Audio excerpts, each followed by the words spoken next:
Kekasih Tuhan, hari ini saya bicara mengenai tema mengandalkan Tuhan. Hidup mengandalkan Tuhan adalah indah. Hidup mengandalkan Tuhan adalah hidup yang pasti diberkati. Demikianlah bunyi firman Tuhan. Bunyi firman Tuhan adalah Yeremia pasal 17 ayat 5. Terkutuklah orang yang mengandalkan manusia, yang mengandalkan kekuatannya sendiri dan hatinya menjauh dari Tuhan.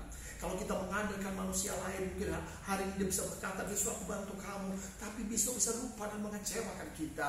Terkutuklah orang yang mengandalkan kekuatan sendiri. Kekuatan kita terbatas. Bahkan dikatakan terkutuklah hati kita yang menjauh dari Tuhan, hati kita yang tidak mencari Tuhan. Maka firman Tuhan berkata, lebih baik kita cari Tuhan supaya hidup kita diberkati, supaya hidup kita mendapat pertolongan dari Tuhan. Yeremia pasal 17 ayat 7 sampai dengan 8. Diberkatilah orang yang mengandalkan Tuhan, yang menaruh harapannya pada Tuhan.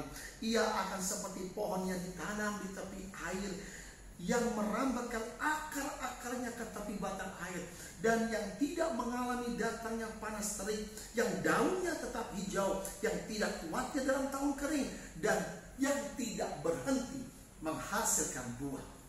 Sudah terkasih dalam Kristus, firman Tuhan dikatakan, diberkatilah mereka yang mengandalkan Tuhan. Blessed are those who trust in the Lord. Percaya sepenuhnya kepada Tuhan, and confident in the Lord, menaruh harapan kepada Tuhan. Karena hasilnya apa? Dikatakan ia akan seperti pohon ditanam di tepi air, mendapat suplai berkat tidak putus-putusnya. Itu yang pertama.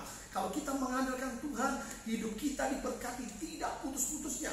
Ya, yang kedua dikatakan yang akarnya pun menerima suplai air. Akarnya pun ditanam di tepi batang air. Artinya apa? Fondasi iman kita kuat. Kalau fondasi iman kita kuat kepada Tuhan, rumah tangga kita tidak gampang untuk digoncangkan oleh iblis. Kalau fondasi iman kita kuat, usaha kita, pelayanan kita tidak gampang digoncangkan oleh iblis. Ya, yang ketiga dikatakan firman Tuhan berjanji tidak mengalami datangnya panas terik.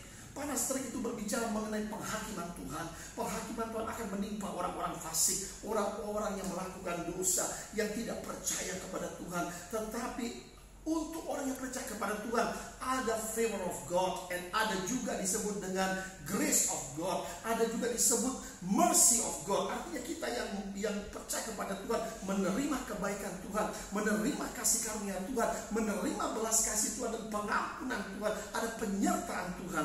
Lalu dikatakan daunnya tetap hijau, artinya hidup kita pasti sehat dan diberkati Tuhan, penuh kekuatan, daun tetap hijau. Lalu dikatakan tidak khawatir dalam tahun kering. Hidup ini ada musimnya, saudara. Ada musim kelimpahan, juga ada musim kekeringan. Seperti ketika zaman Yusuf, Fir'aun mengalami satu mimpi, ada 7 sapi gemuk dan 7 sapi kurus. Artinya ada musim kelimpahan, ada juga musim kekeringan. Ada summer, ada winter, ada musim kering, ada juga musim hujan, ada musim panas, ada musim hujan. Tapi saudara percaya firman Tuhan, dalam musim resesi pun anak Tuhan tetap diberkati. Bukan cuma survive. Kalau orang dunia berkata, aduh puji Tuhan kalau kita bisa survive kondisi begini, kondisi resesi. Firman Tuhan menjanjikan anak Tuhan tetap diberkati, tetap berbuah, tetap berhasil dalam posisi resesi sekalipun. Haleluya, Tuhan memberkati.